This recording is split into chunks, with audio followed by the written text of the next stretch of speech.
ما الذي يفرق بيننا وبينهم؟ منهج السلف، لأن السلف هم الذين فهموا الكتاب والسنة وساروا عليهما، فنحن نتبع السلف الصالح. بسم الله والحمد لله والصلاة والسلام على رسول الله وعلى آله وصحبه ومن تبعهم بإحسان إلى يوم الدين. أما بعد، السلام عليكم ورحمة الله وبركاته.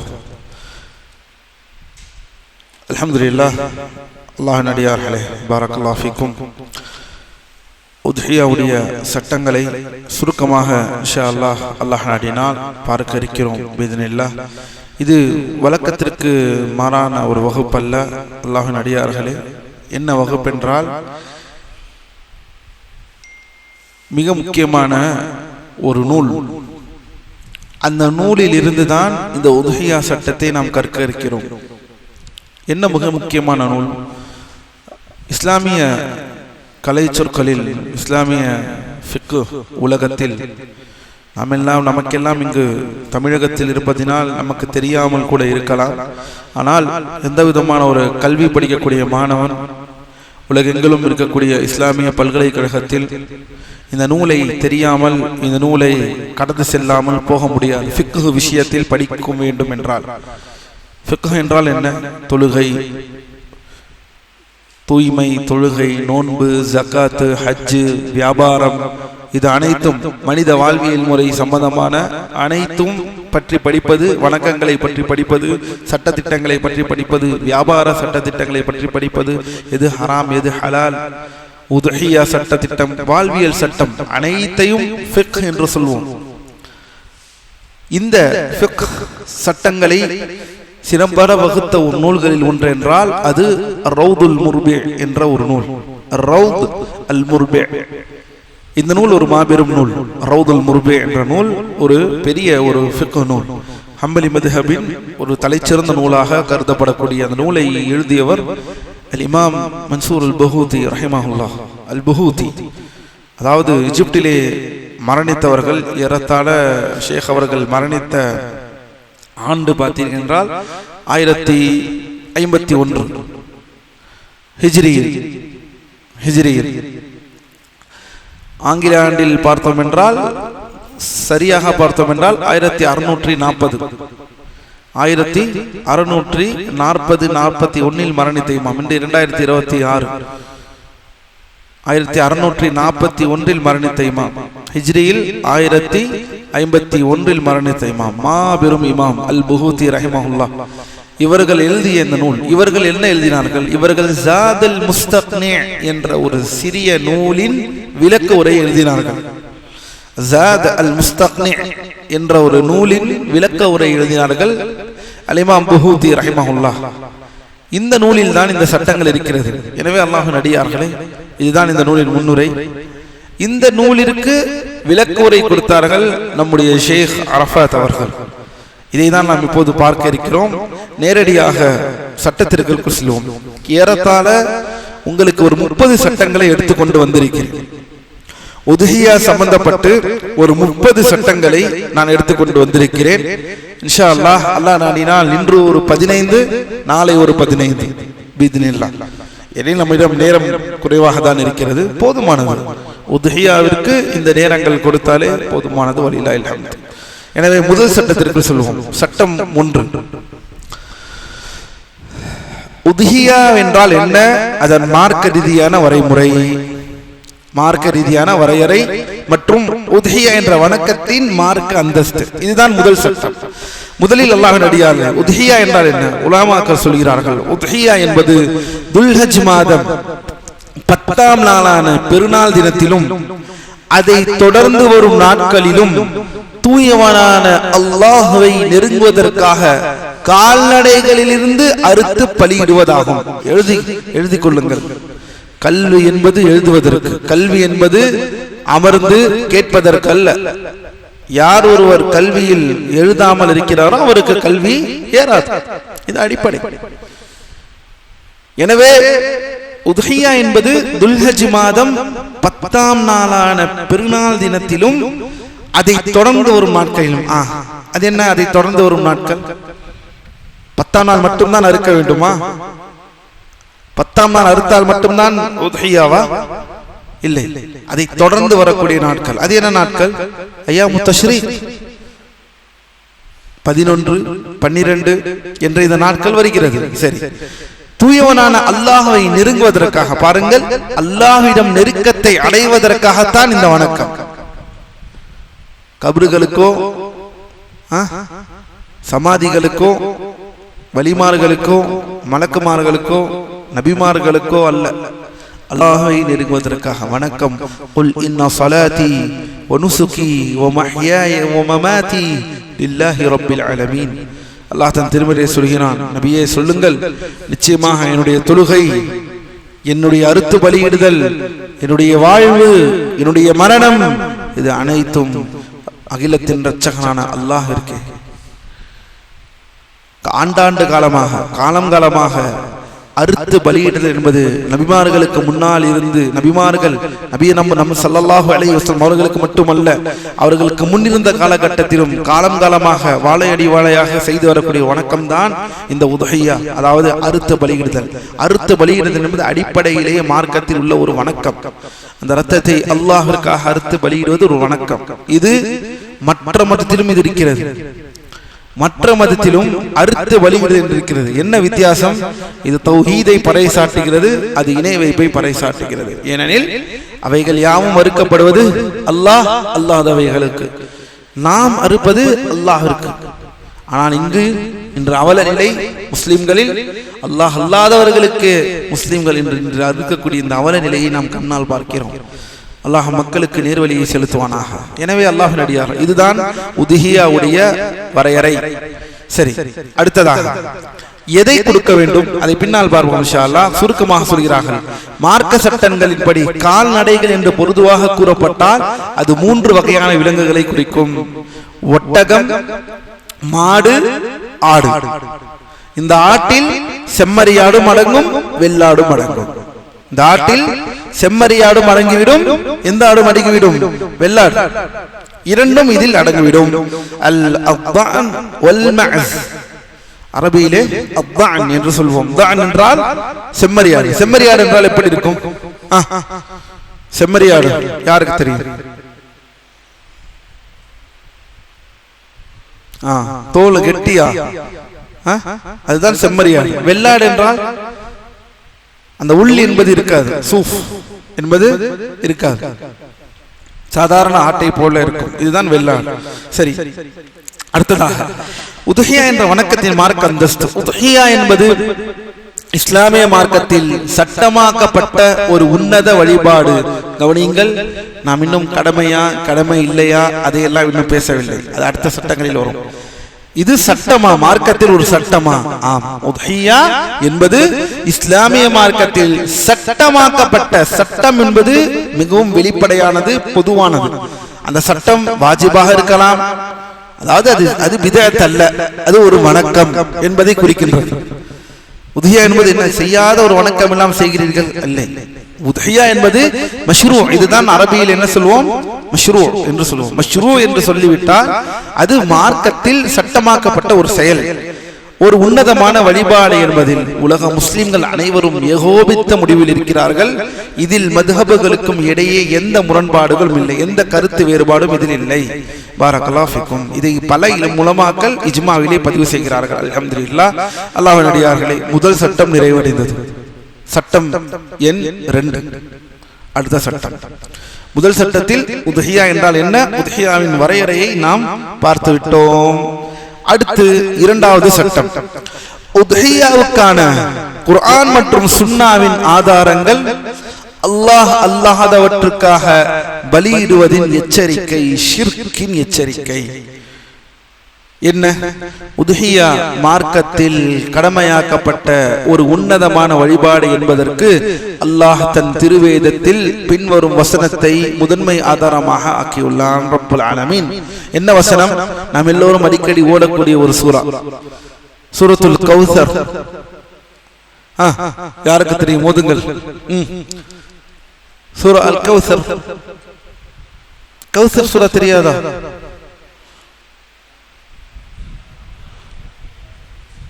இன்னா அஅதைனாகல் கௌஸர் ஃபஸல்லி லிரப்பிக வன்ஹர். நபியே, உங்களுக்கு நாங்கள் கௌசர் என்ற தடாகத்தை உங்களுக்கு நாங்கள் வழங்கினோம். ஃபஸல்லி லிரப்பிக வன்ஹர். அதேபோல் நீங்கள் உங்கள் இரட்சகன் உங்கள் ரப்புக்கு மட்டுமே நீங்கள் தொழுங்கள், அவனுக்கு மட்டுமே நீங்கள் என்ன செய்யுங்கள், அறுத்து பலியிடுங்கள். வன்ஹர் அந்நஹர். எத்தனை வாட்டி நாம் இதை ஓதியிருப்போம்? எத்தனை பேருக்கு இது இந்த வசனத்தின் அர்த்தம் இதுதானா என்று தெரிந்திருக்கும்? இதுதான் அர்த்தம். ஃபஸல்லி லிரப்பிக வன்ஹர். நீங்கள் தொழுங்கள், அந்த தொழுகை அல்லாஹ்வுக்கே, நீங்கள் அறுத்து பலியிடுவதும் அல்லாஹ்வுக்கே. வன்ஹர், நஹர் என்றால் என்ன? அறுப்பது, அறுத்து பலியிடுவது. மேலும் அல்லாஹ்வின் அடியார்களே, பொதுவாக மார்க்கத்தில் அறுத்து பலியிடுதல், ஷேக் அரஃபாத் அவர்கள் சொல்கிறார்கள், பொதுவாக மார்க்கத்தில் அறுத்து பலியிடுதல் என்பது மிக முக்கியமான வழிபாடாகத்தான் இருக்கிறது. ஆம் அல்லாஹ்வின் அடியார்களே, வணக்கம். அது அறுத்து பலியிடுதல் என்பது வணக்கம். அதனால்தான் அல்லாஹ் அல்லாதவர்களுக்கு நாம் அறுத்து பலியிடக்கூடாது என்கிறோம். அதனால்தான் 3 அடிப்படைகள் போன்ற நூல்களில், ஸலாத்துல் உஸூல் போன்ற நூல்களில், கவாயிதுல் அல்பாப் போன்ற நூல்களில் அறுத்து பலியிடுவதில் இணை வைப்பு என்பதை எல்லாம் நாம் கூறுகிறோம். அதே போலத்தான் அதற்கு நேர்மாறாக செய்வது இணை வைப்பு. எதற்கு நேர்மாறாக செய்வது? அல்லாஹ் அல்லாதவர்களுக்கு அறுத்து ஒருவர் பலியிட்டால் அது இணை வைப்பு, அது ஷிர்காகி விடுகிறது. அல்லாஹ் நம்மை பாதுகாப்பானாக. ஒரு மனிதர் அல்லாஹ்வை விடுத்து ஏதேனும் ஒரு அவுலியாவிற்காகவோ, கபருக்காகவோ, ஒரு மலக்கிற்காகவோ, ஒரு ஜின்னிற்காகவோ, இதுதான் ரொம்பவும் முக்கியம், அல்லாஹ் பாதுகாக்க வேண்டும். ஜின்னுக்கு அறுப்பது இணை வைப்பு, ஷிர்க். மறந்து விடாதீர்கள் அல்லாஹ்வின் அடியார்களே.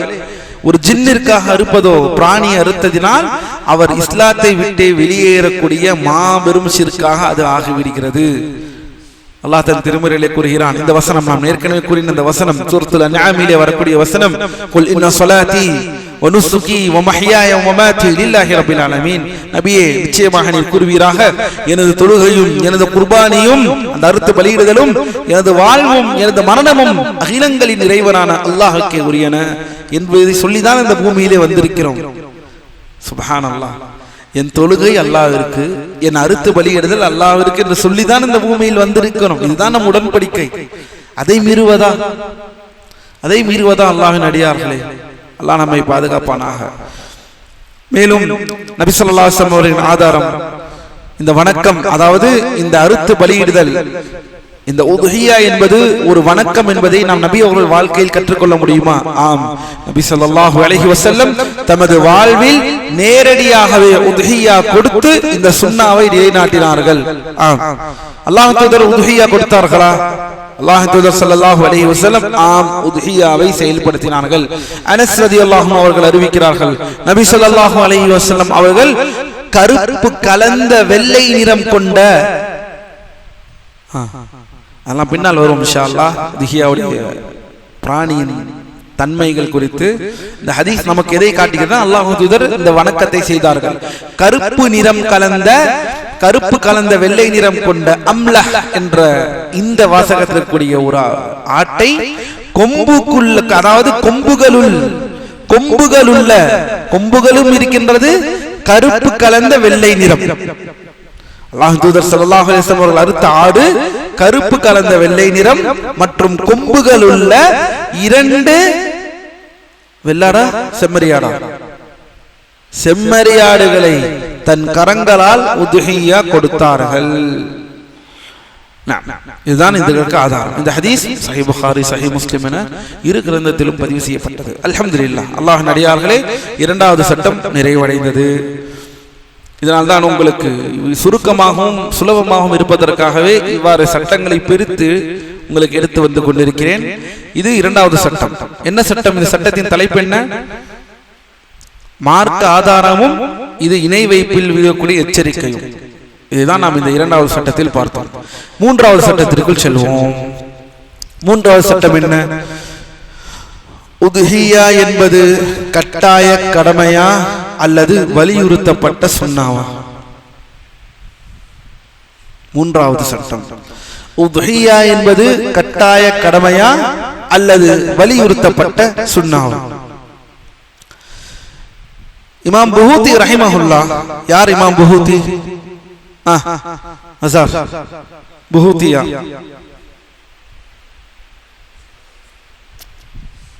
ஜாதுல் முஸ்தக்னியுடைய நூலாசிரியர் அல் ஹஜாவி. ஷர்ஹ் நூல் பேர் அர்-ரௌதுல் முர்பி. அஹ்சன்த். அர்-ரௌத் அல் முர்பி என்ற இந்த நூலின் ஆசிரியர் தான் இமாம் புஹூதி. சரியா? அந்த ரௌதுல் முர்பியில் என்ன போடுகிறது, என்ன சொல்கிறார்கள்? இமாம் புஹூதி ரஹிமஹுல்லாஹ் சொல்கிறார்கள், உத்ஹியா என்பது வலியுறுத்தப்பட்ட சுன்னா.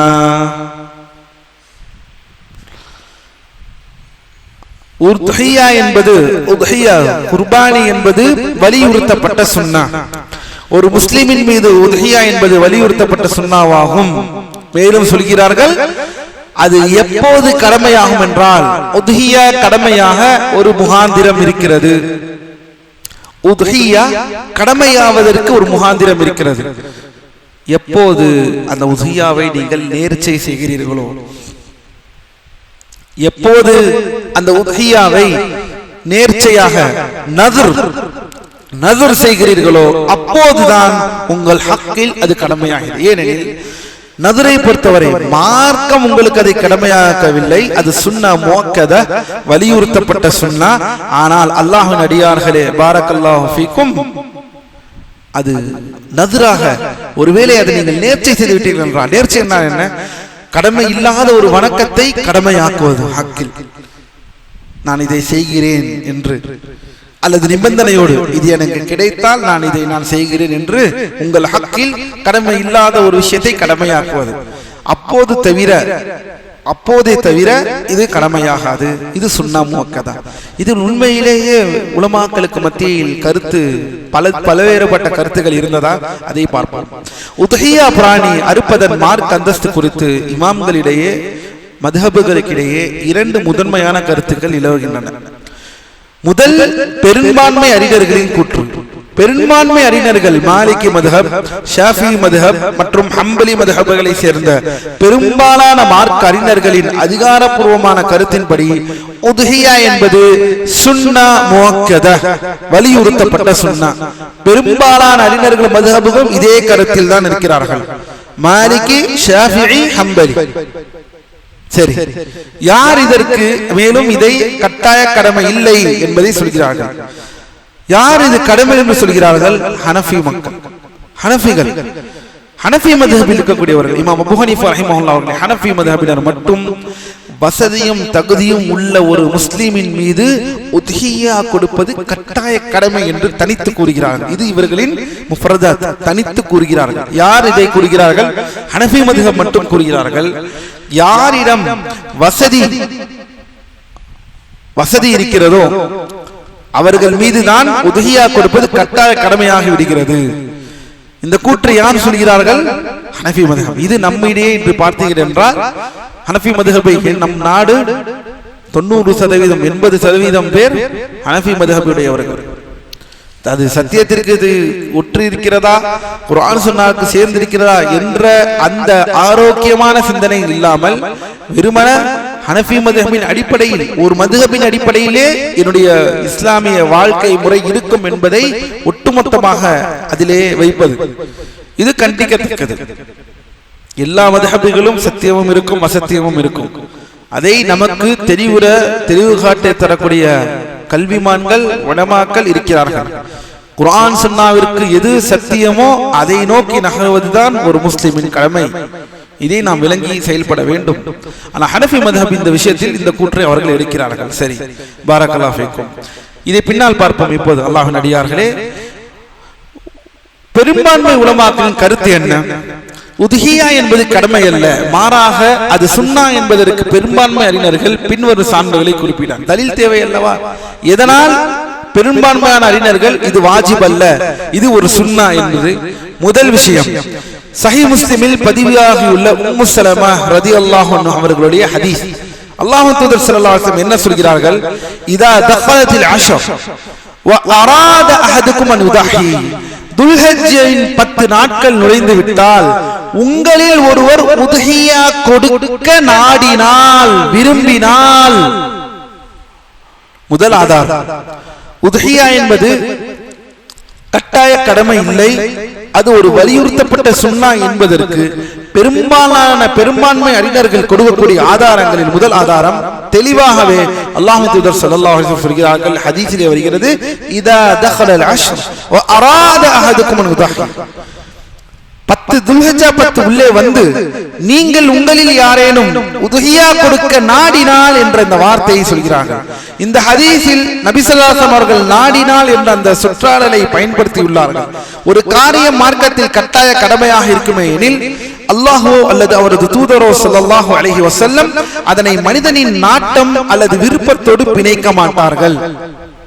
இதுதான் பெரும்பான்மை அறிஞர்கள் வைக்கக்கூடிய வாதம். இந்த ஹதீஸ் தெளிவாக அராத அஹதுக்கும் அன் யுதஹி என்று வருகிறது.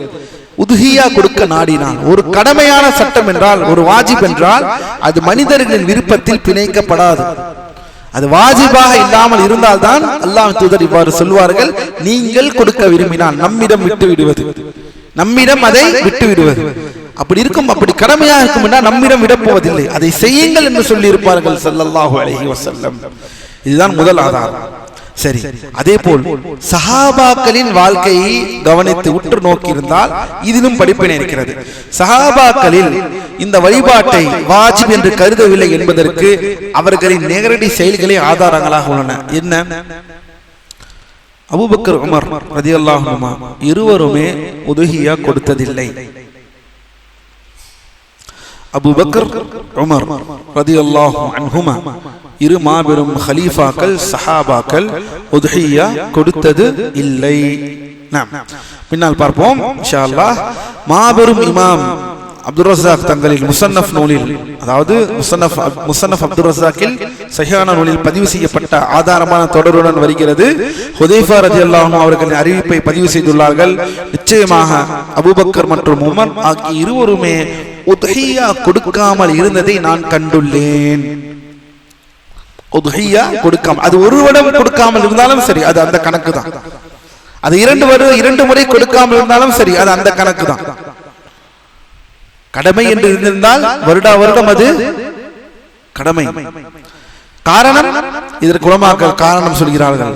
அவர்கள் நாட்டின் ஆட்சியாளர்களாகவும் முன்மாதிரிகளாகவும் இருந்ததால் தாங்கள் தொடர்ச்சியாக அறுத்த பின் மக்கள் இதனை மார்க்கத்தின் கட்டாய கடமை என்று தவறாக எண்ணி தங்களுக்குள் சிரமத்தை ஏற்படுத்திக் கொள்ளக்கூடாது என்பதற்காகவே சில நேரங்களில் குர்பானி கொடுப்பதை அவர்கள் தவிர்த்தார்கள்.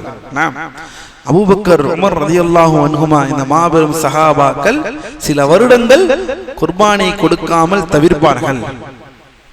காரணம், இதை மக்களுக்கு மத்தியில் இது கடமை அல்ல, இது ஒரு வலியுறுத்தப்பட்ட மிகச்சிறந்த வணக்கம் என்பதை மக்களுக்கு மத்தியில் நிறுவுவதற்காக. அதேபோல் உக்பத் இப்னு ஆமிர் அல்-பத்ரி ரலியல்லாஹு அன்ஹு அவர்களின் கூற்று, அவர் தம்மூரின் பெரும் வசதியை படைத்தவராக இருந்த, தம்மூர் நகரத்தின் ஒரு நகரம், அது பெரும் வசதி படைத்தவராக இருந்தார்கள் உக்பத் இப்னு ஆமிர் சஹாபி.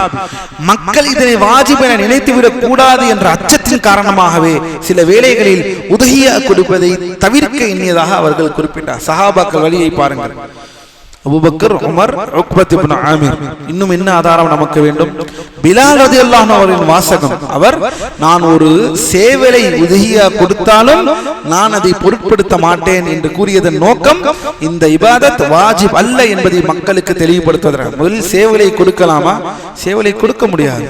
அந்த சேவலையே நீங்கள் கொடுத்தாலும், சிறிய உங்களிடம் இதுதான் இருக்கிறது என்று கொடுத்தாலும் அதை நான் பொருட்படுத்த மாட்டேன், ஏனெனில் அது கடமை அல்ல என்பதை புரிவதற்காக.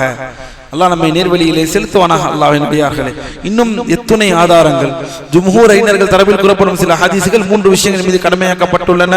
உங்களுக்கு அவை உபரி வரலாற்று ரீதியாக இது பலவீனமான ஹதீஸ்.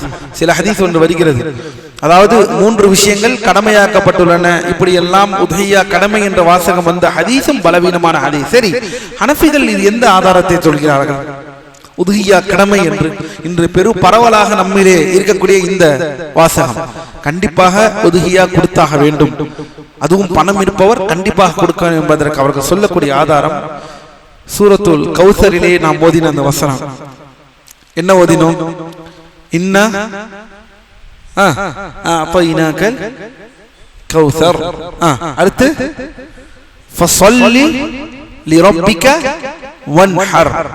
அரபி மொழி படிக்கக்கூடிய மாணவர்களுக்கு தெரியும், இந்த வசனத்தில் இருக்கக்கூடிய அந்த வினைச்சொல், அந்த செயல் சொல் அம்ர். ஃபஸல்லி என்ன ஃபெயில் அது? ஸல்ல ஃபெயிலுடைய அம்ர் ஸல்லி. அதே போல் நஹர என்ற ஃபெயிலுடைய அம்ர், வன்ஹர் அம்ர் கட்டளை. இந்த வினைச்சொல் யாவும் கட்டளையை குறிக்கின்றது. எந்த வினைச்சொல்? இந்த வசனத்தில் வரக்கூடிய, இதுதான் ஹனஃபி மத்ஹபின் வாதம், அவர்களுடைய ஆதாரம் இதுதான். எங்களுக்கு குர்ஆன் வசனத்தில் ஆதாரம் இருக்கிறது. இன்னா அஅதைனாக்கல் கௌஸர் ஃபஸல்லி லிரப்பிக வன்ஹர். ஃபஸல்லி இந்த வினைச்சொல் அம்ரில் வருகிறது, கட்டாயத்தில் வருகிறது, கட்டளை. அதே போலத்தான் ஃபார் எக்ஸாம்பிள், ஒரு மனிதன் செயலை செய்கிறான், எந்திரி, செய், இஃப்அல், இன்ஹர், அரு அரு என்று கட்டளை வருகிறது. கட்டளை வந்தாலே அது கடமைதானே என்று அவர்கள் சொல்கிறார்கள். இதற்கு உலமாக்கள் என்ன மறுப்பு தருகிறார்கள்? ஹனஃபி மத்ஹபுக்கு எல்லா உலமாக்களும் சேர்ந்த மற்ற பெரும்பான்மை மத்ஹபுகள் இந்த வசனத்தில் பெருநாளை பற்றியோ அல்லது உத்ஹியாவை பற்றியோ பிரத்யேகமாக குறிப்பிடப்படவில்லை.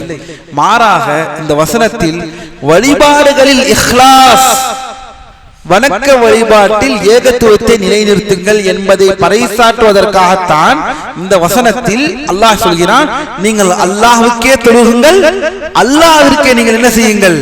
அறுத்து பலியிடுங்கள். இதுதான் இந்த வசனத்தின் மூலம். இந்த வசனத்தில் அர்த்தம் ஃபஸல்லி லிரப்பிக வன்ஹர் என்றால் நீங்கள் அல்லாஹ்வுக்கே தொழுங்கள், நீங்கள் அல்லாஹ்வுக்கே அறுத்து பலியிடுங்கள். இதை ஒருபோதும் ஒரு காலமும் அறுத்து பலியிடுதல் கட்டளை என்ற சொல்லில் வந்திருக்கிறது. எனவே இது கடமை என்பதை சொல்வது சகுந்த வாதம் இல்லை என்பதை சொல்கிறார்கள். இன்னொரு ஹதீஸை சொல்கிறார்கள். முஹம்மது மற்றும் இப்னு மாஜா ஆகிய நூல்களில் அபூ ஹுரைரா அவர்கள் பதிவு செய்த ஹதீஸ் என்ன வந்தால், மன் வஜத சஅதன் வலம் யுதஹ ஃபலா யக்ருபன் முஸல்லானா. அல்லாஹ் தூதர் ஸல்லல்லாஹு அலைஹி வஸல்லம் சொல்கிறார்கள், யார் வசதி பெற்றும் உத்ஹியா கொடுக்கவில்லையோ அவர் நம்முடைய தொழுகை திடலை நெருங்க வேண்டாம். யார் வசதி பெற்றும் உத்ஹியா கொடுக்கவில்லையோ அவர் நம்முடைய தொழுகை திடலை நெருங்க வேண்டாம், தொழுகை திடலுக்கு வர வேண்டாம் என எச்சரிப்பதால் இது வாஜிபாக இருக்கிறது. அதாவது தொழுகைக்கு முன்னால் அறுக்க முடியாது, அறுக்கக்கூடிய அந்த நியத் இல்லாமல் அந்த பிராணியை வாங்காமல் ஒருவர் தொழுகைக்கு வந்தால் அவர் தொழுகைக்கு நெருங்க வேண்டாம் என்ற இந்த ஹதீஸ். இந்த ஹதீஸுக்கு என்ன மறுப்பு? இந்த ஹதீஸ் தெளிவாக உலமாக்கள், ஹனஃபி உலமாக்கள் சொல்கிறார்கள், இதோ ஆதாரம்.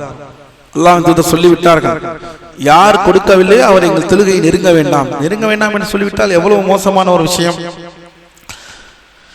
இந்த ஹதீஸ் நபி ஸல்லல்லாஹு அலைஹி வஸல்லம் அவர்கள் கூற்றாக பதிவு செய்யப்பட்டு ஒரு பலவீனமான, மிகவும் பலவீனமான ஒரு ஹதீஸ், தஈஃபான ஹதீஸ். இதை ஆதாரத்திற்கு எடுத்துக்கொள்ள முடியாது. ஏனெனில் இதன் அறிவிப்பாளர் தொடரில் வரும் அப்துல்லாஹ் இப்னு ஐயாஷ் என்பவர் மார்க் அறிஞர்களால் பலவீனமானவர் என்று கணிக்கப்பட்டவர், முத்திரை கொடுக்கப்பட்டவர். மாபெரும் ஃபிக்ஹ் இமாம்களான திர்மிதி, தாரகுத்னி மற்றும் பைஹகி ஆகியோர் இந்த ஹதீஸ் பலவீனமான ஹதீஸ் என்பதை தெளிவூட்டுகிறார்கள். எனவே அல்லாஹ்வின் அடியார்களே, மார்க்க சான்றுகளின் வலிமையின் அடிப்படையில் உத்ஹியா என்பது ஒரு வலியுறுத்தப்பட்ட சுன்னஹ் என்பதே மிகச் சரியானதும் நடுநிலையான கூற்றாகும். இதுதான் அல்லாஹ்வின் அடியார்களே, மார்க்கத்தை பொறுத்த மட்டில், மார்க்க அடிப்படையை பொறுத்த மட்டில் உத்ஹியா என்பது ஒரு கடமையான ஒரு செயல் அல்ல, அது மிகவும் வலியுறுத்தப்பட்ட சுன்னா என்பதை மனதில் நன்கு வைத்துக் கொள்ளுங்கள். இதுதான் அதற்குரிய ஆதாரம். அடுத்ததாக நான்காவது சட்டம், பெருநாள் தினத்தில் குர்பானி கொடுப்பதற்கு பகரமாக அதன் பணத்தை ஏழைகளுக்கு தர்மமாக செய்யலாமா?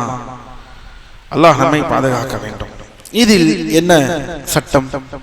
சில பேர் நினைக்கலாம், அல்லாஹ்வின் அடியார்களே, ஏனெனில் சில கூற்றுகள் உலா வந்து கொண்டிருக்கும், இந்த ஆட்டை அறுப்பதற்கு பதிலாக நான் இதற்குரிய அந்த பணத்தை பகரமாக ஏழைகளுக்கு நான் செலவு செய்து விடுகிறேன் என்று அதிமேதாவித்தனமாக யோசிப்பது.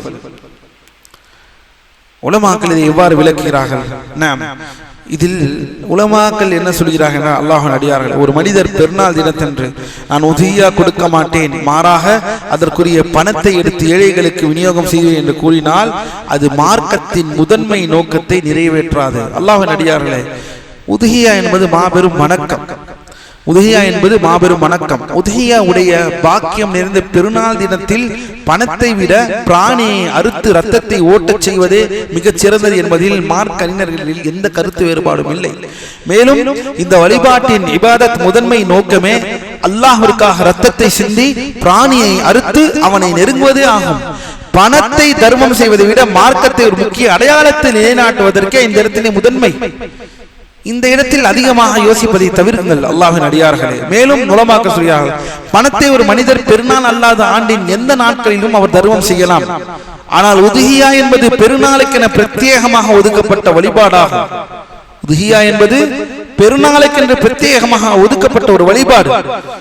காசை நீங்கள் எப்போது வேண்டாலும் கொடுத்து விடலாம். ஆனால் பெருநாள் உதஹியா என்பது அப்படி அல்ல.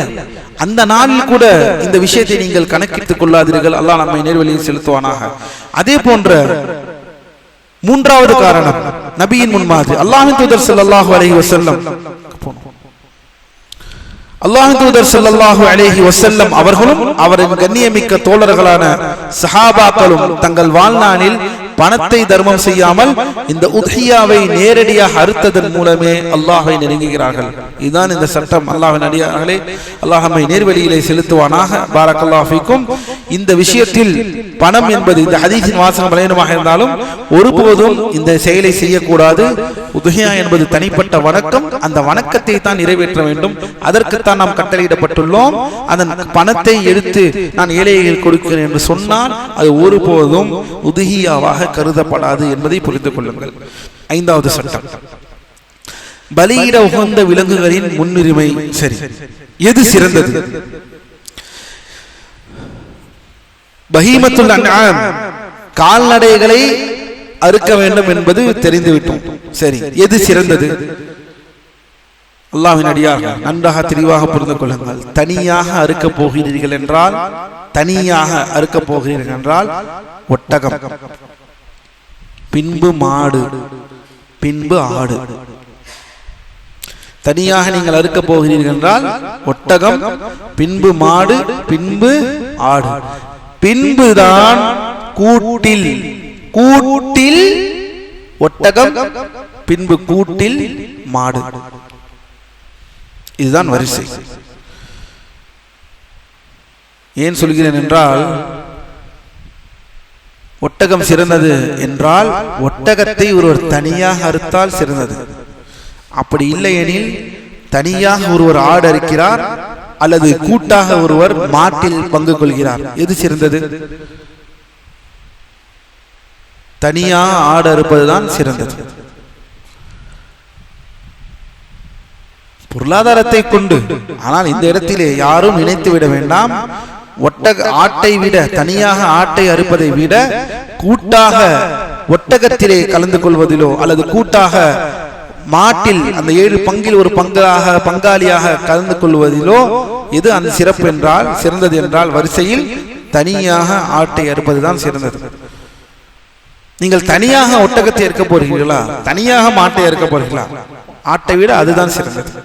அதில் எந்த சந்தேகம் இல்லை. பின்னால் வருகிறது, இதில் உள்ள ஹிலாஃப் வருகிறது. எனவே நன்கு இந்த வரிசையை கவனித்துக் கொள்ளுங்கள். இமாம் புஹூதி ரஹிமஹுல்லாஹ் சொல்கிறார்கள், பலியிடப்படக்கூடிய கால்நடைகளில் மிகச் சிறந்தது ஒட்டகமாகும், பிறகு மாடு. அவை முழுமையாக பலியிடப்பட்டால், அதாவது கூட்டு சேராமல் தனி பிராணியாக அறுக்கப்பட்டால் இது என்ன? ஒட்டகம், மாடு. ஏனெனில் அதனுடைய விலை அதிகம் மற்றும் ஏழைகளுக்கு பெரும் பயனுள்ள கூடியதாக இருக்கும். அதன் பிறகு ஆடு, அதன் பிறகு ஆடு.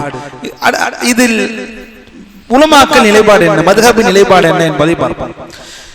அஹ்னாஃப், நன்கு கவனியுங்கள், ஹனஃபி மதுஹபினர், ஷாஃபி மதுஹபினர், ஹனாபிலா மதுஹபினர், ஹன்பலி மதுஹபினர் ஆகிய பெரும்பான்மை மார்க்க அறிஞர்கள் அதிகாரப்பூர்வ முடிவின்படி உதுஹியா மற்றும் ஹதியில் ஒரு மனிதன் பலியிடுவதற்கு மிகச்சிறந்த வரிசை ஒட்டகம், மாடு, ஆடு என்றுதான் சொல்கிறார் பெரும்பாலான அறிஞர்கள். காரணம், ஒரு மனிதன் தனித்து நின்று ஒட்டகம் அல்லது மாட்டை முழுமையாக இருக்கும் போது அதில் அதிகப்படியான இறைச்சி இருப்பதினாலும், அது ஏழைகளுக்கு மிக உபயோகமானதாக இருப்பதினாலும், விலை உயர்ந்ததினாலும் இருப்பதினால் அதுவே சிறந்ததாக அமைகிறது. எது? ஒட்டகம், மாடு, பின்புதான் ஆடு. இதில் வேறு யாராவது மாற்றமாக சொல்கிறார்களா? அதை பின்னால் பார்ப்போம். முதலில் ஜும்ஹூர் அறிஞர்கள் முன்வைக்கக்கூடிய ஆதாரங்கள் என்ன? பெரும்பான்மை அறிஞர்கள் ஒட்டகம் தான் சிறந்தது, அதற்கு பிறகு மாடுதான் சிறந்தது, அதற்கு பிறகுதான் ஆடு என்று சொல்வதற்கு ஆதாரம் என்ன? அல்லாஹ் குர்ஆனிலே சூரத்துல் ஹஜ்ஜிலே பலிப்பிராணியை பற்றி பேசும் பொழுது, உதஹியாவை பற்றியும் பலிப்பிராணியை பற்றி பேசும் பொழுது அல்லாஹ் ஒட்டகத்தை தான் குறிப்பிடுகிறான். இது ஆதாரம். அல்லாஹ் தன் திருமறையில் சொல்கிறான், வல் புத்ன ஜஅல்நாஹா லக்கும் மின் ஷஆயிரில்லாஹ். அல்லாஹ் தன் திருமறையில் கூறுகிறான், வல் புத்ன். புத்ன் என்றால் என்ன? ஒட்டகம். வல் புத்ன் என்றால் ஒட்டகம். வல் புத்ன ஜஅல்நாஹா லக்கும் மின் ஷஆயிரில்லாஹ். மேலும் ஒட்டகங்களை உங்களுக்கான அல்லாஹ்வின் அடையாளங்களில் ஒன்றாக நாம் ஆக்கியுள்ளோம் என்று அல்லாஹ் கூறுகிறான். அப்படி வசனத்தில் புத்ன் என்றால் எதை அல்லாஹ் சொல்கிறான்? ஒட்டகத்தை சொல்கிறான். அதே போல் இரண்டாவது ஆதாரம் என்ன சொல்கிறார்கள்? நபி அவர்களிடம் அடிமைகளில் சிறந்தவர் யார் என்று கேட்கப்பட்ட போது அவர்கள் கூறினார்கள், அவர்களிடையே விலை அதிகமானவரும் அவர்களின் உரிமையாளரிடத்தில் மிக மதிப்புள்ள மிக்கவராக இருக்கிறார்கள். அதே போலத்தான் கால்நடைகளில் ஒட்டகமே அதிக இறைச்சியை கொண்டிருப்பதாலும் அதிக விலைக்கு உயர்ந்த மதிப்பு மிக்கதாகவும் இருக்கிறது. எனவே ஒட்டகம் தான் சிறந்தது. ஆம், பொதுவாக பார்த்தேன் என்றால் 3 விலங்குகளில் சிறந்ததும் அதிக கரியை நமக்கு கொடுப்பதும் விலை உயர்ந்ததுமாக இருப்பது என்ன? ஒட்டகம். இங்கு ஒட்டக கறி விற்பதில்லை என்று நினைக்கிறேன். சவுதியில் சென்றேன் என்றால் கறிக்கடைகளில் கோழி இருப்பது போல் ஆடு இருப்பது போல் மாடு இருப்பது போல் என்ன இருக்கும்? ஒட்டகம். மிகவும் சர்வசாதாரணமாக கறிகள், ஒட்டக கறிகள் விற்கப்படும். விலை தெளிவாக தெரியும். விலை எது உயர்ந்ததாக இருக்கும்? ஒட்டகம் தான் விலை உயர்ந்ததாக இருக்கும். மூன்றாவது ஆதாரம் சொல்கிறார்கள். இந்த ஆதாரத்தை கவனியுங்கள். இதிலிருந்து ஆதாரத்தை எடுக்கிறார் உலமாக்கள், எந்த விலங்கு சிறந்தது என்று. யார் நபி ஸல்லல்லாஹு அலைஹி வஸல்லம் கூறுகிறார்கள், யார் ஜும்ஆ நாளில் குளித்துவிட்டு பள்ளிவாசலுக்கு முதல் நேரத்தில் செல்கிறார்களோ அவர் ஒரு ஒட்டகத்தை குர்பானி கொடுத்தவரை போன்றவர் ஆவார். இரண்டாம் நேரத்தில் செல்பவர் ஒரு மாட்டை குர்பானி கொடுத்தவரை போன்றவர் ஆவார். மூன்றாம் நேரத்தில் செல்பவர் கொம்புள்ள ஒரு ஆட்டை குர்பானி கொடுத்தவரை போன்றவர் ஆவார். இதற்கு மேல என்ன வேண்டும் என்று சொல்கிறார்கள் மக்கள். இதை விட என்ன வேண்டும்? தெளிவாக அல்லாஹ்வின் தூதர் முதல் நேரத்தில் வருபவருக்கு ஒட்டகம், இரண்டாவது சிறந்த நேரத்தில் வருபவருக்கு மாடு, மூன்றாவது சிறந்த நேரத்தில் வருபவருக்கு ஆடு. தெளிவாக டிஸ்ட்ரிபியூட் செய்கிறார்கள் ஸல்லல்லாஹு அலைஹி வஸல்லம். ஒட்டகம் தான் அப்படினால் இதில் சிறந்தது. இதில் யாராவது மாற்று கருத்து சொல்கிறார்களா? மாலிகி மத்ஹப் நம் நாட்டில் இல்லை. மாலிகி மத்ஹப் என்ன சொல்கிறார்கள்? ஆடுதான் சிறந்தது. ஒருவர் ஆட்டை அறுப்பதான் உன்னை மகிழ்ச்சியாக இருக்கிறீர்கள் போல, ஆட்டை அறுத்து விட்டால் சிறந்த பலியை அறுத்து விட்டோம். மாலிகி மத்ஹபினர் என்ன சொல்கிறார்கள் என்றால், அவர்கள் ஒட்டகம் மற்றும் மாட்டை விட செம்மறியாட்டை, அதாவது செம்மறியாட்டை முற்படுத்துவதே மிகச் சிறந்தது என்று கருதுகிறார்கள். இது அவரின் மத்ஹபின் தனித்துவ பிரத்யேகமான கருத்துகளில் ஒன்றாகும். என்ன ஆதாரம்? என்ன ஆதாரம்? நீங்கள் மட்டும்தான் குர்ஆனில் வல் புத்ன ஜஅல்நாஹா லக்கும் மின் ஷஆயிரில்லாஹ் என்ற அல்லாஹ்வுடைய வசனத்தை ஆதாரம் காட்டுவீர்களா? இதற்கு ஆதாரம் இருக்கிறது. சூரத்துல் ஸாஃபாத்திலே அல்லாஹ் தன் திருமறையிலே கூறுகிறான், வஃபதைனாஹு பிذிப்ஹின் அஸீம். இந்த வசனம் அல்லாஹ் குர்ஆனில் இஸ்மாயில் அலைஹிஸ்ஸலாம் அவர்களுக்கு பகரமாக ஒரு பலிப்பிராணி அல்லாஹ் எதை வழங்கினான்? ஒட்டகமா? மாடா? ஆடு. அதனால் இந்த வசனத்தை ஆதாரம் சொல்கிறார்கள் மாலிக். எவ்வளவு அழகாக இருக்கு பாருங்கள். ஃபிக்ஹ் படிப்பது என்றால் இப்படித்தான் படிக்க வேண்டும். முரண்பாடு மாற்று கருத்து வரும் பொழுது இவர்கள் என்ன ஆதாரம் சொல்கிறார்கள், இவர்கள் என்ன ஆதாரம் சொல்கிறார்கள், இது சத்தியத்தை உகந்தது எடுத்துக்கொண்டு செல்லுங்கள். வலில்லாஹில் ஹம்த். இதில் எங்கே மதுஹபுகள் வழிகேட்டை புகுத்தது? இதில் எங்கே மதுஹபுகள் ஒழிக்கப்பட வேண்டும்? மதுஹபுகள் ஒழிக்கப்பட வேண்டும் என்ற இந்த வார்த்தை எல்லாம் மதுஹபுகள் இல்லாமல் இருக்கப்பட வேண்டும் என்ற வார்த்தை எல்லாம் மிகவும் கவனமான சொல்லால் கையாள சொற்றொடர்கள். அல்லாஹ் நம்மை பாதுகாப்பானாக. அல்லாஹ் திருமறையில் சொல்கிறான், மேலும் நாம் அவருக்கு பகரமாக ஒரு மகத்தான ஒரு ஆட்டை, ஒரு பலிப்பிராணியை நாம் கொடுத்தோம் என்று இதை ஆட்டை சொல்கிறார். சில மார்க்கைஞர்கள் இந்த வசனத்தில் தஃப்சீரிலே திபுஹ் என்றுதானே வருகிறது, ஆடு என்று எங்கே வருகிறது? திபுஹ் என்றால் என்ன?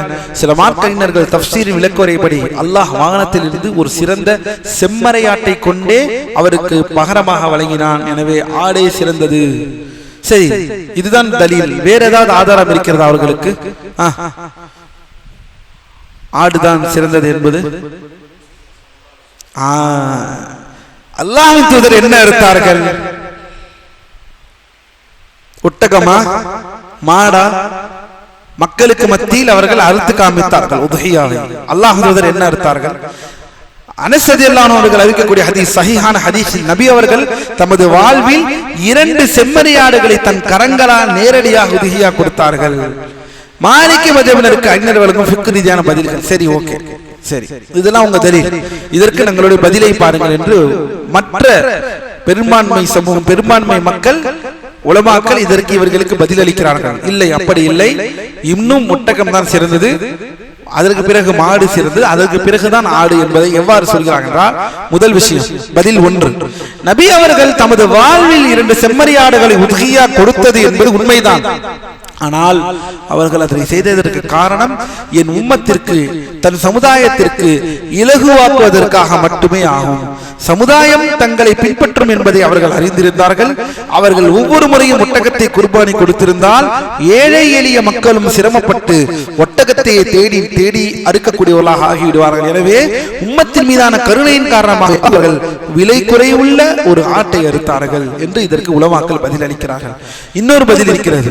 சரி, அப்படி என்றால் அல்லாஹ்வின் தூதர் ஆட்டை அறுத்தார்கள் என்றால், சஹீஹ் புகாரி, சஹீஹ் முஸ்லிமில் ஆயிஷா ரலியல்லாஹு அன்ஹா அறிவிக்கிறார்களே, நபி ஸல்லல்லாஹு அலைஹி வஸல்லம் அவர்கள் தன் மனைவியர் சார்பாக மாட்டை உதுஹியா கொடுத்தார்கள் என்று. அல்லாஹ்வின் தூதர் ஸல்லல்லாஹு அலைஹி வஸல்லம் தன் மனைவியர்கள் சார்பாக எதை கொடுத்தார்கள்? மாட்டை கொடுத்தார்கள். நபி அவர்கள் தன் மனைவியர் சார்பாக மாட்டை அறுத்ததன் மூலம் மாடு என்பது செம்மறியாடை விட சிறந்தது என்பது இன்னும் தெளிவாகிறது. இல்லையெனில் அவர்கள் ஏன் தன் குடும்பத்திற்கு ஆட்டை விடுத்து மாட்டை தேர்ந்தெடுக்க வேண்டும்? சில மார்க்கையினர்கள் சுட்டிக்காட்டுவது போல ஒட்டகம் மாட்டை விட ஆடு சிறந்தது என்று இமாம் மாலிக் முன்பிருந்த முற்கால சான்றவர்களை எவரும் கூறவில்லை. இதை சொல்கிறார்கள். இமாம் மாலிக் ரஹிமஹுல்லாஹ் அவர்கள் மதஹபில் முன் சென்றவர்கள் யாருமே இந்த கூற்றை கூறவில்லை, ஆடு சிறந்தது என்று. எனவே அல்லாஹ்வின் அடியார்களே, பாரக்கல்லாஹு ஃபீக்கும், இதுதான் சரியான சட்டம். ஒருபோதும் சிறந்தது என்னவென்றால், தனியாக அறுக்க போகிறீர்கள் என்றால் அது முதலில் ஒட்டகம், பின்பு மாடு, பின்பு ஆடு. அதுவே கூட்டாக வந்து விட்டீர்கள் என்றால் தனியாக அறுக்கக்கூடிய ஆடே சிறந்தது. கூட்டாக அறுக்கிறீர்கள் என்றால், கூட்டு குர்பானியில் நீங்கள் பங்காளியாக இருக்கிறீர்கள் என்றால் அது ஒட்டகமாக இருக்கட்டும், மாடாக இருக்கட்டும், ஆட்டில் கூட்டு குர்பானி செய்ய முடியாது. ஆட்டில் பங்கு செய்ய முடியாது, பங்குதாரா ஆக முடியாது. பங்குதாரா ஆக முடிவது 2 தான், ஒன்று ஒட்டகம், மற்றொன்று மாடு. அடுத்ததாக 6வது சட்டம், உதுஹியா பிராணியின் சிறந்த நிறம் மற்றும் விலங்கை கொழுக்க வைப்பதன் சிறப்புகள். அல்லாஹ்வின் அடியார்களே, சிறந்த நிறத்தை பொறுத்த மட்டில் பாரக்கல்லாஹு ஃபீக்கும், உதுஹியா பிராணியை பாரக்கல்லாஹு ஃபீக்கும், இதில் என்ன கருத்து என்றால், வெள்ளை மற்றும் அதாவது கருப்பு மற்றும் வெள்ளை கலந்த இந்த நிறம்தான் சிறந்த நிறம் என்பதை உலமாக்கள் தெரிவு செய்கிறார்கள். அப்படிப்பட்ட ஒரு ஆட்டையோ அப்படி மாட்டையோ என்று நீங்கள் தேர்ந்தெடுத்துகின்றால் சிறந்தது. கருப்பும் வெள்ளையும் அம்லஹ் என்று சொல்வோம். கருப்பும் வெள்ளையும் கலந்து தெரியக்கூடிய இந்த முடிவுதான் பாரக்கல்லாஹு ஃபீக்கும், வெள்ளை நிறமாக இருக்கக்கூடிய இந்த செயல்தான் ஆக சிறந்த செயல் என்பதை உலமாக்கள் விளக்குகிறார்கள். இதை நாம் ஏற்கனவே பார்த்தோம். இந்த ஹதீஸில் அல்லாஹ் ஸல்லல்லாஹு அலைஹி வஸல்லம் கருப்பு வெள்ளை கலந்த செம்மறி ஆட்டை, கொம்புள்ள அந்த ஆட்டை அறுத்தார்கள் என்று. இதுதான் இதற்கு ஆதாரம். சரி, முன்கூட்டியே ஆட்டையோ மாட்டையோ வாங்கி அல்லது ஒட்டகத்தை வாங்கி கொழுக்க வைக்கலாமா? தாராளமாக கொழுக்க வைக்கலாம். அது சுன்னா, அது மார்க்கத்தில் அங்கீகரிக்கப்பட்ட ஒரு விஷயம். என்ன? மார்க்கத்தில் மெலிந்த விலங்குகளை விட நல்ல தசைப்பட்டுள்ள கொழுத்த விலங்குகளை தேர்ந்தெடுத்து பலியிடுவதே மிக உன்னதமான சுன்னத்தாகும். இதில் எந்த மாற்று கருத்தும் இல்லை. சஹாபாக்கள் நடைமுறை தாபீன்களில் ஒருவரான அபு உமாமா இப்னு சஹல் ரஹிமஹுல்லாஹ் அவர்கள் சஹாபாக்களின் காலத்து நடைமுறையை பின்வருமாறு பதிவு செய்கிறார்கள். என்ன சொல்கிறார்கள் தெரியுமா? நாங்கள் சஹாபாக்கள், அதாவது சஹாபாக்கள் காலத்தில் சொல்கிறார்கள், மதீனாவில் உத்ஹியா பிராணிகளை கொழுக்க வைப்பவர்களாக இருந்தோம். முஸ்லிம்களும் அவ்வாறே கொழுக்க வைப்பவர்களாக இருந்தார்கள். ஆனால் இங்குதான் ஒரு பிரச்சனை. நான் ஏற்கனவே சொன்னேன், சென்ற முறை இதை பற்றி நான் தனியாகவே எச்சரித்தேன். கொழுக்க வைப்பதன் காரணமே அதை அறுக்கத்தான். அதை குடும்பத்தில் ஒரு ஆளாக பார்த்து அதன் மீது பாசம் வைக்கின்ற பேரில், அதன் மீது அன்பு செலுத்துகின்ற பேரில், அன்பு செலுத்துவதற்காக அதை வளர்க்கிறோம்.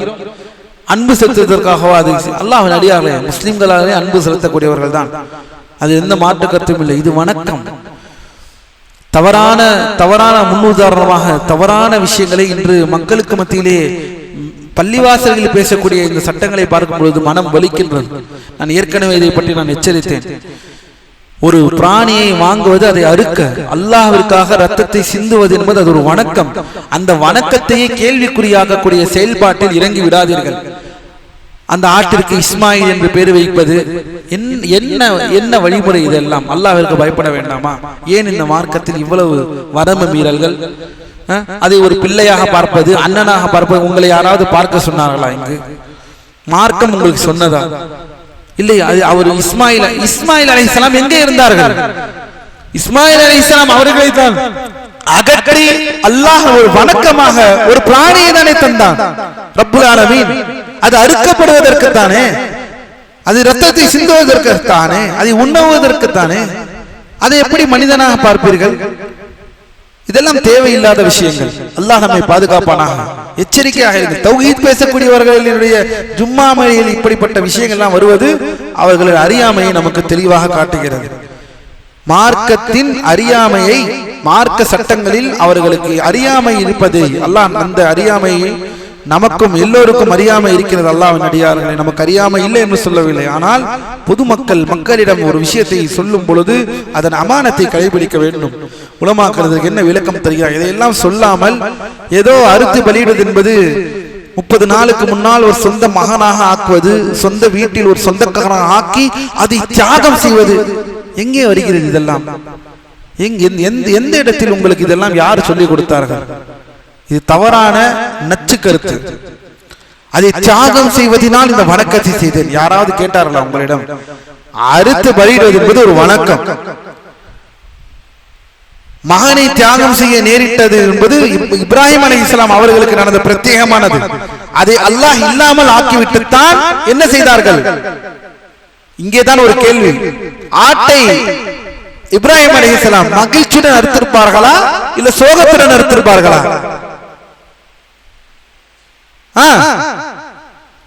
மகிழ்ச்சியுடன் அறுத்திருப்பார்களா இல்ல சோகத்துடன் அறுத்திருப்பார்களா?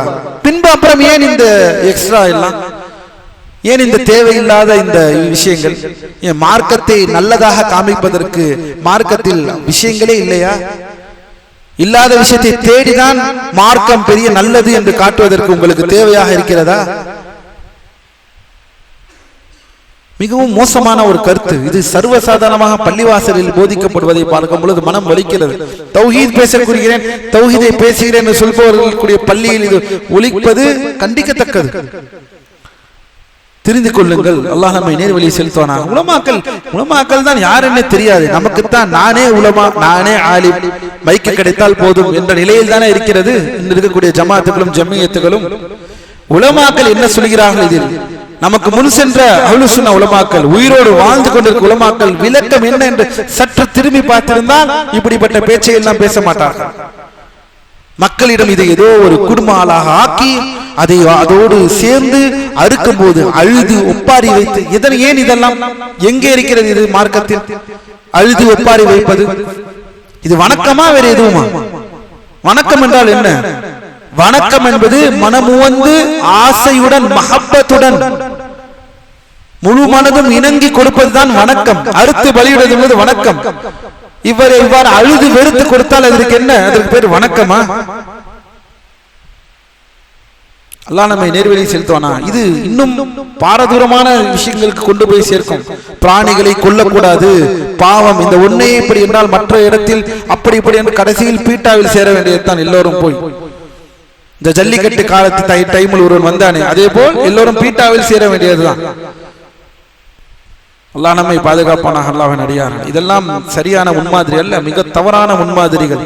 மார்க்க அந்த ஹிக்மத் என்ன, அதன் காரணம் என்ன என்பதை அலசாமல் ஆராயாமல் உலமாக்களும் திரும்பாமல் நாமே ஒரு ஹிக்மத்தை கண்டுபிடித்து மக்களுக்கு போதிப்பது நன்றாக இருக்கே. இது அல்லாஹ் நம்மை நேர்வழி செலுத்துவானாக. அல்லாஹ் நம்மை இதையெல்லாம் சொல்வதற்கு ஆலயங்கள் தேவை, இதையெல்லாம் மக்களுக்கு எச்சரிப்பதற்கு ஆலயங்கள் தேவை. அல்லாஹ் நம்மை பாதுகாப்பானாக. எனவே அல்லாஹ்வின் அடியார்களே, பாரக்கல்லாஹு ஃபீக்கும், இந்த விஷயத்தில் கவனமாக நாம் இருக்க வேண்டும். இன்னும் உலமாக்க சொல்கிறார்கள், பாரக்கல்லாஹு ஃபீக்கும், அடுத்ததாக ஆட்டை தேர்ந்தெடுக்கக்கூடிய விஷயத்தில் விதை அடிக்கப்பட்ட ஆடுகள் சட்டம். அது என்ன விதை அடிக்கப்பட்ட ஆடுகள்? கேள்விப்பட்டிருக்கிறீர்களா?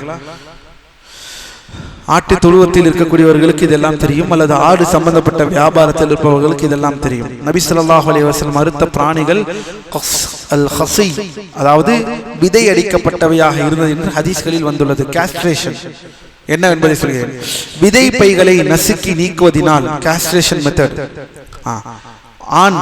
ஆணுடைய ஆட்டின் விதை பைகளை நசுக்கி நீக்குவதினால் அந்த விலங்கிற்கு பெண் ஆடுகளை நோக்கி செல்லும் இச்சை விடுபட்டு விடுகிறது. ஆட்டிற்கு அல்லது இந்த செய்யக்கூடிய இந்த விஷயத்தில் நசுக்கி நாம் செய்வதனால், விதைகளை நசுக்குவதனால் என்ன ஆகும் என்றால் பெண்ணை நோக்கி செல்லும் இச்சை விடுபட்டு விடுகிறது. இதனால் அதன் கவனம் முழுவதும் உணவின் மீதே திரும்புவதால் அது ஒல்லியாகாமல் மிக வேகமாக தசைப்பட்டுள்ளதாகவும் கொழுத்ததாகவும் மாறிவிடுகிறது. இதை செய்வதற்கு அனுமதி இருக்கிறதா? அனுமதி இருக்கிறது. இவ்வாறுதான் அல்லாஹ் தடுத்தார்களா? இவ்வாறுதான் அல்லாஹ் தூதர் ஸல்லல்லாஹு அலைஹி வஸல்லம் அவர்கள் மறுத்தார்கள். எவ்வளவுக்கு எவ்வளவு அந்த பிராணியின் தசை பற்றும் கொழுத்ததாக இருக்கிறதோ அது வணக்கம். இது அல்லாஹ்விற்கு செலுத்தக்கூடிய வணக்கம். கருணையெல்லாம் படைத்தவனை விட நீங்கள் ஒன்றும் கருணையாளன் இல்லை. மறுபடியும் சொல்லி எச்சரிக்கிறேன் இந்த விஷயத்தில். அர்ஹமுர் ரஹீமீன், கருணையாளர்களுக்கெல்லாம் கருணையாளன் ரப்புல் ஆலமீன். கருணையை பற்றி நீங்கள் யாருக்கும் பாடம் எடுக்க வேண்டாம். அல்லாஹ் நம்மை பாதுகாப்பானாக. இது அதிக பிரசங்கித்தனத்தை தவிர வேறு எதுவும் இல்லை. அல்லாஹ் கருணையானவன். அவன் எதற்காக இந்த கால்நடைகளை படைத்திருக்கிறான் என்பது அவன் உன்னத ஹிக்மா, வணக்கத்தை நிலைநாட்ட. அல்லாஹ் நம்மை பாதுகாப்பானாக. அல்லாஹ்வின் அடியார்களே, மேலும் இறைச்சியின் தரத்தையும் கொழுப்பையும் கூட்டுவதற்காக விதையடிக்கப்பட்ட பிராணிகளை உதுஹியா கொடுப்பது மார்க்கத்தில் அனுமதிக்கப்பட்டது மட்டுமின்றி அது நபி அவர்களின் சுன்னாவிலும் அமைகிறது. 7வது சட்டம், பிராணிகளுக்கான மார்க்க வரம்புக்குட்பட்ட வயது தகுதிகள். என்ன வயது? அல்லாஹ்வின் அடியார்களே, வெள்ளாடு என்றால் 1 வருடம் பூர்த்தியாக இருக்க வேண்டும். வெள்ளாடு என்றால் 1 வருடம் பூர்த்தியாக இருக்க வேண்டும். செம்மறியாடாக இருந்தால் 6 மாதம் போதுமானது. வெள்ளாடாக இருந்தால் 1 வருடம் பூர்த்தியாக இருக்க வேண்டும். செம்மறியாடாக இருக்கும் பட்சத்தில் அது 6 மாதங்கள் பூர்த்தியாக இருந்தாலே போதுமானது. 7வதற்குள் அது நுழைந்தாலே போதுமானது. அதை நாம் அறுக்கலாம். 1 வருடம் ஆக வேண்டும் என்ற கட்டாயம் இல்லை. அதுவே வெள்ளாடாக இருப்பதானில் கண்டிப்பாக 1 வருடம் அது முடிந்து 2வது வருடத்திற்குள் அது நுழைந்திருக்க வேண்டும். அதே போல் அல்லாஹ்வின் அடியார்களே, ஒட்டகத்தை, மாட்டை பொறுத்தவரை, பாரக்கல்லாஹு ஃபீக்கும், மாட்டை பொறுத்தவரை 2 வருடங்களாக கவனியுங்கள்.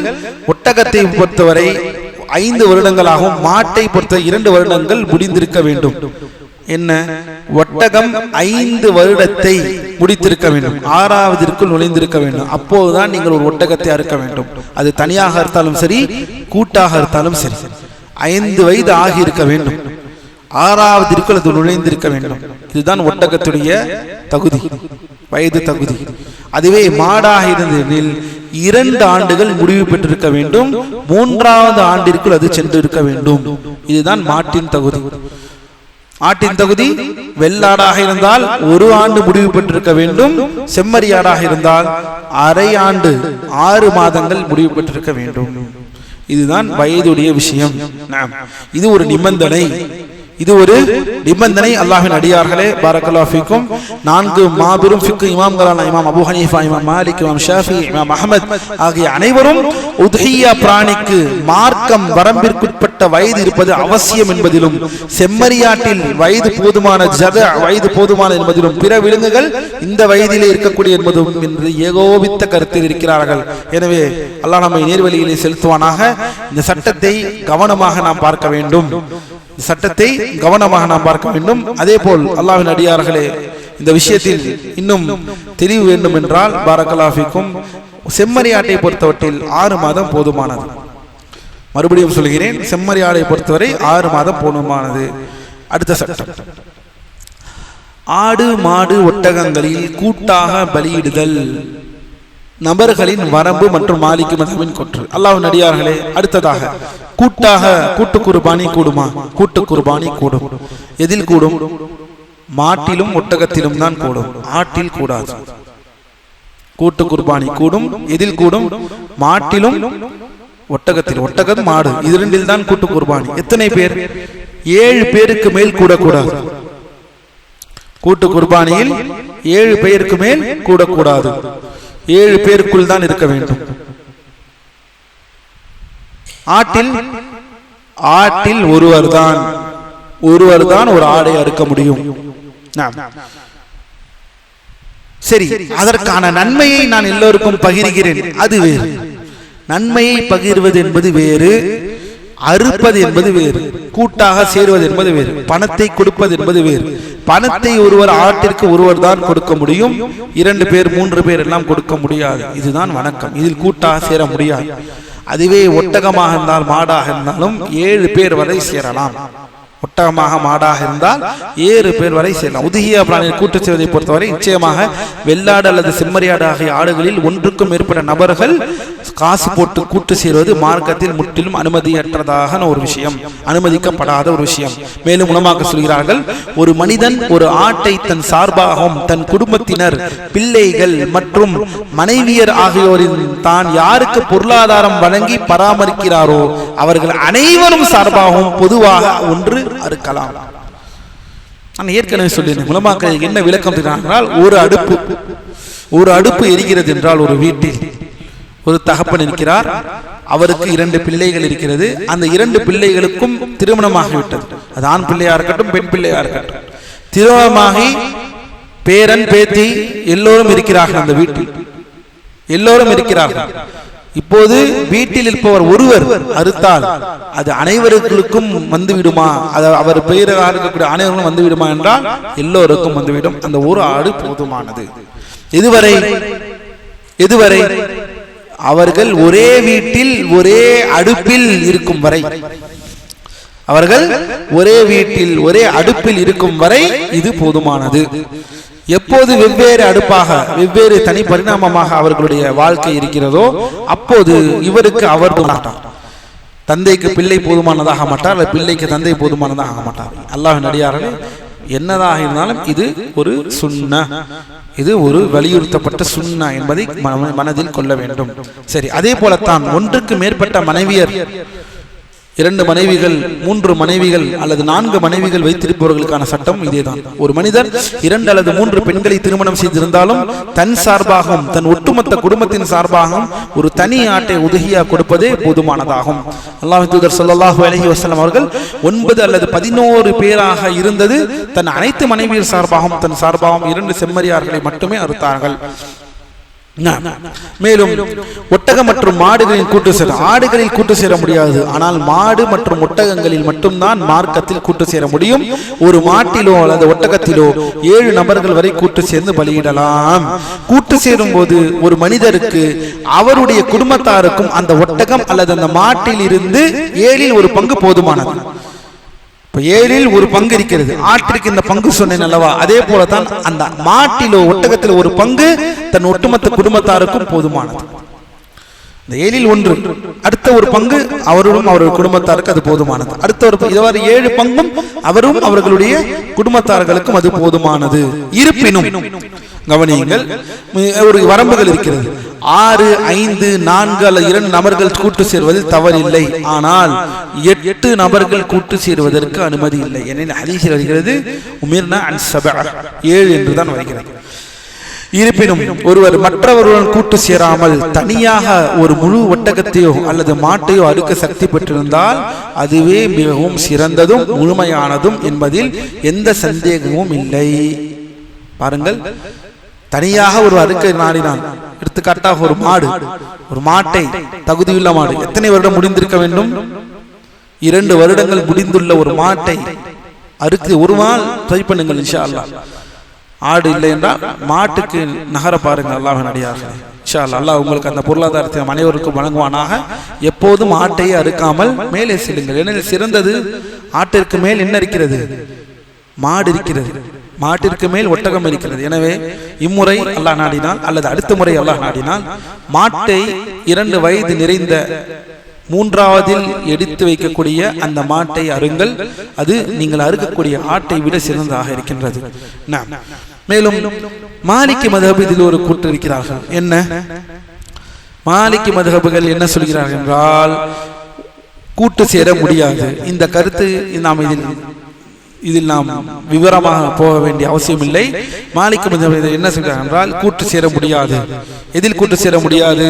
குர்பானி, மாட்டிலும் ஒட்டகத்திலும் கூட்டு சேர முடியாது. வணக்கம் என்பது ஒருவருக்கானது. அந்த ஒரு வணக்கம் என்பது ஒரு ஒட்டகத்தை அறுக்க வேண்டும், ஒட்டகத்தை அவர்தான் அறுக்க வேண்டும். அதை 7 பேர் எல்லாம் அறுக்க முடியாது என்று மார்க்க ஆதாரத்திற்கு முரணான ஒரு கருத்தை அவர்கள் சொல்லியிருக்கிறார்கள். எனவே அல்லாஹ்வின் அடியார்கள் இது ஏற்றக்கூடிய கருத்து அல்ல என்பதை உலமாக்கள் தெளிவு செய்கிறார்கள். சரி, தனி ஆடு சேர்ந்ததா அல்லது கூட்டு பங்கு சேர்ந்ததா? நாம் ஏற்கனவே சொல்றோம், ஒரு மாடு அல்லது ஒட்டகத்தில் 7ல் 1 பங்கு எடுத்து கூட்டு சேருவதை விட ஒரு மனிதர் தனியாக ஒரு முழு ஆட்டை வாங்கி அறுப்பதே மார்க்கத்தில் மிகச் சிறந்தது. அல்லாஹ் நம்மை நேர்வழியை செலுத்துவானா. அடுத்த சட்டம், 9வது சட்டத்திற்கு வந்துவிட்டோம். அடுத்த சட்டம், பலியிடுவதை தடுத்து குர்பானியை செல்லாததாக்கும் 4 முக்கியமான அப்பட்டமான குறைபாடுகள். இந்த குறைபாடுகள் இருந்தது என்றால் நீங்கள் பலியிடக்கூடிய அந்த பிராணியை அறுக்க முடியாது. அது என்ன 4 அப்பட்டமான குறைபாடுகள்? அப்பட்டமாக தெரிந்திருக்க வேண்டும். குருடு, நொண்டி, நோய், மிக மெலிந்தது. இந்த 4 மறுபடியும் சொல்கிறேன் அல்லாஹ்வின் அடியார்களே, இந்த 4ல் ஏதாவது ஒன்று உங்கள் வாங்கக்கூடிய அந்த பிராணியில் இருந்துக்குமேனில் அது உத்ஹியாவாக செல்லாது, கணக்கிடப்படாது. அது வெறும் ஒரு பலியிடுதலாக ஆகிவிடுமே தவிர உத்ஹியா என்ற அந்த வணக்கமாக வராது. குருட்டு, நொண்டி, நோய், மிகவும் மெலிந்தது. பாருங்கள், நோய் மட்டுமல்ல தடுக்கப்பட்டது, மிகவும் மெலிந்திருந்தாலும் அது இதுக்குள் வராது, அது உதுகியாவாக கருதப்படாது. நோய் நொண்டினால் உதுகியாவாக கருதப்படாது. குருடாக இருந்தால், ஒற்றை குருடாக இருந்தால் உதுகியாவாக கருதப்படாது. சரி, விஷயத்திற்குள் வருவோம், நீளமாக போவோம். குறைபாடுகளில் 2 முதன்மை வகைகள் இருக்கின்றன. பொதுவாகவே டிஃபெக்ட்ஸ், இந்த குறைபாடுகள் என்பது 2 வகையாக உலமாக்கள் சொல்கிறார்கள் பிராணிகளை பொறுத்த மட்டில். ஒன்று, அந்த உதுகியா என்ற வணக்கத்தையே தடுத்து விடக்கூடிய குறைபாடுகள். இது தடுத்து விடும், என்ன செய்தாலும் இது ஒன்றும் பண்ண முடியாது. இந்த குறைபாடுகள் வந்துவிட்டது என்றால் உங்கள் உதுகியா வணக்கம் நின்று விடுகிறது. மற்றொரு குறைபாடுகள் இருக்கிறது, இது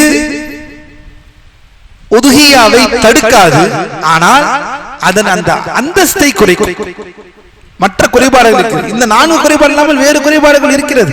குருட்டு, நொண்டி, நோய், மிக மெலிந்த நிலை, இது அல்லாத குறைபாடுகள் இருக்கிறதா? இருக்கிறது, அவ்வளவு இருக்கிறது, பார்ப்போம் இன்ஷா அல்லாஹ். ஆனால் இந்த 4 குறைபாடுகள் இருக்கும் பட்சத்தில் உதுகியாவை அது தடுத்து விடும் உருவயமாக.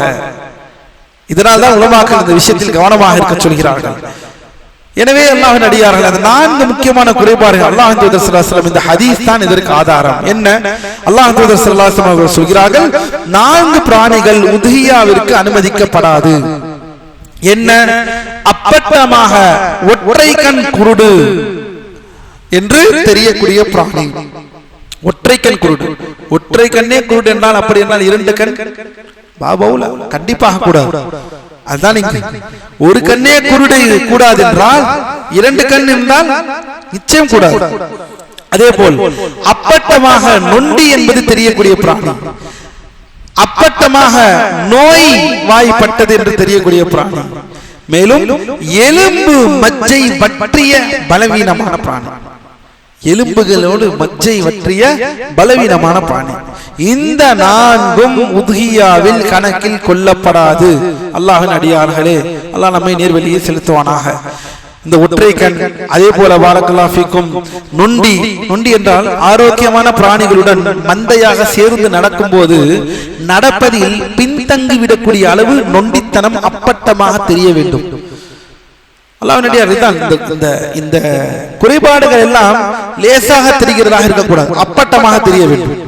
அப்பட்டமாக தெரிந்தால்தான் இது அனைத்தும் இந்த கூடாது என்ற சட்டத்திற்குள் வரும். அது குலமாக்க சொல்கிறார்கள், ஆரோக்கியமான பிராணிகளுடன் மந்தையாக சேர்ந்து நடக்கும் போது நடப்பதில் பின்தங்கி கூடிய அளவு நொண்டித்தனம் அப்பட்டமாக தெரிய வேண்டும். பிராணிகளின் மந்தை வேகமாக சென்றுவிடும், ஆனால் இந்த குறைபாடுள்ள பிராணி மட்டும் தத்தி தத்தி நடந்து பின்தங்கியே இருக்கும். பாருங்கள் எந்த அளவில் குலமாக்கள் விளக்கம் தருகிறார்கள் பாருங்கள். அதே போலத்தான் நோய், பிராணியின் பலவீனம் அதன் அசைவுகளின் மந்தத்தன்மை மற்றும் நோய் காரணமாக அது மிக குறைவாக உணவு உட்கொள்ளுதல் போன்ற தன்மைகளால் அதை பார்ப்பவர் அது நோய்வாய்ப்பட்டுள்ளது என்பதை தெளிவாக அறிந்து கொள்வார். அந்த வகையில் அது இருக்க வேண்டும். அதே போலத்தான் மிக மெலிந்த நிலை, தீவினம் உட்கொள்ளாததால் அதன் உடலின் தசை பற்றி முழுமையுமாக வற்றி எலும்புகளுக்குள் இருக்கும் மஜ்ஜை, மேரோ என்று சொல்லுவோம், மஜ்ஜை, இந்த மஜ்ஜை என்று அந்த மஜ்ஜை என்று சொல்லுவோம், எலும்புகளுக்கு இருக்கும் அந்த மஜ்ஜை கூட பற்றி போன மிக மோசமான பலவீனமான நிலையில் இருக்கும். இந்த நான்கும் கூடாது அல்லாஹ்வின் அடியார்களே. இது இஜ்மா என்பதை மறந்து விடாதீர்கள். அடுத்ததாக சட்டம் 10வது சட்டம். சரி, இது மட்டும்தான் குறைபாடுகளா? வேற ஏதாவது குறைபாடுகளை பற்றி மார்க்கம் பேசியிருக்கிறதா? ஆம், பேசியிருக்கிறது. அல் ஹத்மா, அல் ஜஸ்ஸா, அல் அக்பா. என்ன இதெல்லாம் பார்ப்போம். முதல் விஷயம், ஹத்மா என்றால் என்ன என்பதை பார்ப்போம். அல்லாஹ்வின் அடியார்களே, பாரக்கல்லாஹு ஃபீக்கும், ஹத்மா என்றால் முன்பற்கள் உடைந்த பிராணி. முன்னாடி 2 பல்லு குழந்தைங்களுக்கு உடையுமே, முன்னாடி 2 பல்லு முற்பல்லு சொல்லுவோம் அல்லவா? இந்த 2 பற்கள் உடைந்திருக்கு. இந்த பிராணி கூடுமா கூடாதா? பார்க்கிறீங்க, ஆடு, வெள்ளாடு ஒரு வருடம் பூர்த்தியாக இருக்கும், நோய்வாய் இல்லை, கவனியுங்கள், குருட்டு இல்லை, மெலிந்து இல்லை, நோய்வாய்ப்பட்டு இல்லை, வேற என்ன இல்லை, நொண்டி இல்லை, இது எதுவுமே இல்லை. ஆனால் பற்கள், முன்பற்கள் உடைந்திருக்கிறது. கூடுமா கூடாதா? இதில் மதுஹப் ரீதியாக 2-3 கூற்றுகள் இருக்கிறது. ஹம்பலி மதுஹப் சொல்கிறார்கள், இவர்களிடம் முற்பற்கள் உடைந்த பிராணியை உதுஹியா கொடுப்பது எவ்விதத்திலும் செல்லாது என்று ஹம்பலி மதுஹபின் கருத்தாக இருக்கிறது. இது இவர்களின் தனித்துவமான கூற்றாக இருக்கிறது. இவர்கள் மட்டும் தனித்து சொல்கிறார்கள். இது ஷாஃபியாக்கள் என்ன சொல்கிறார்கள் தெரியுமா? எவ்வித நிபந்தனையுமின்றி இது போதுமானது, இது செல்லும், எந்த சந்தேகம் வேண்டாம். முற்பற்கள் உடைந்த பிராணியை, அது ஆடாக இருக்கட்டும் மாடாக இருக்கட்டும், மாட்டுக்கு பல்லு இருக்கா முதலே இருக்கும் பட்சத்தில் உடைந்தது என்றால் கூடும் என்று ஷாஃபி மதுஹப் சொல்கிறார்கள். ஆட்டின் முற்பற்கள் 1 அல்லது 2 பற்கள் உடைவது அதன் உடல் நலத்தை பாதிக்காது.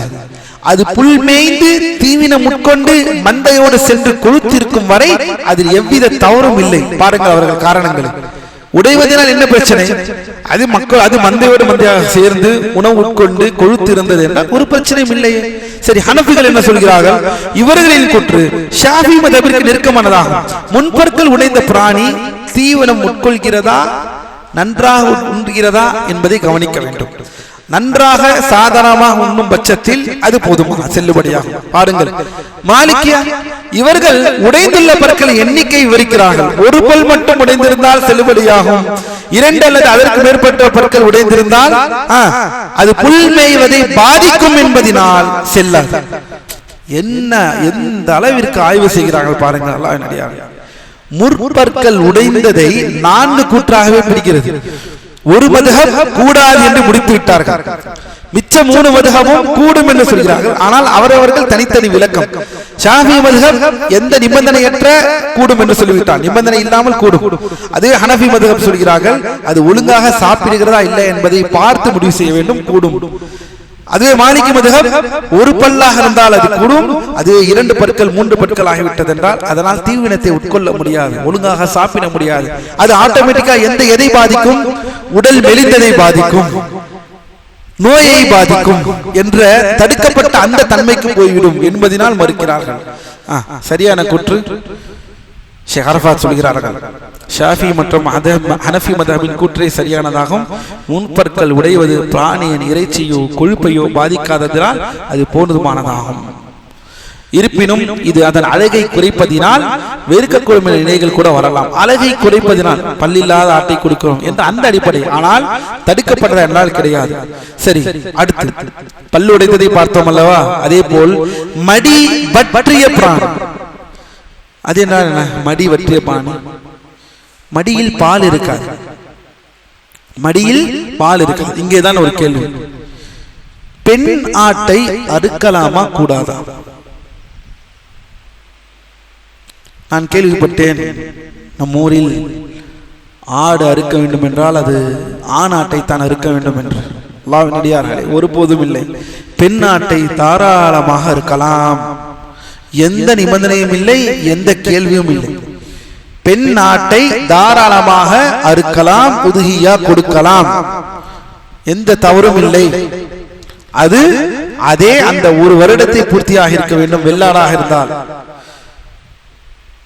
இதுதான் அடுத்ததாக பாரக்கல்லாஹு ஃபீக்கும், மடி வற்றிய பிராணி. ஜஸ்ஸா என்பது எவ்வித நோயும் இல்லாத ஆரோக்கியமான ஆடாக இருக்கும். ஆனால் அதன் மடியில் ஒரு துளி பால் கூட இல்லாமல் முற்றிலும் வற்றி உலர்ந்து போய் காய்ந்து விட்ட பிராணியாகும். இது என்ன? அல்லாஹ்வின் அடியார்களே, இதில் பெரும்பாலான அறிஞர்கள் என்ன சொல்கிறார்கள் என்றால், மடி வற்றி என்பது ஆட்டின் கொழுப்பையோ அல்லது இறைச்சியின் தரத்தையோ எந்த ஒரு விதத்திலும் குறைப்பதில்லை, இது செல்லுபடியாகும்.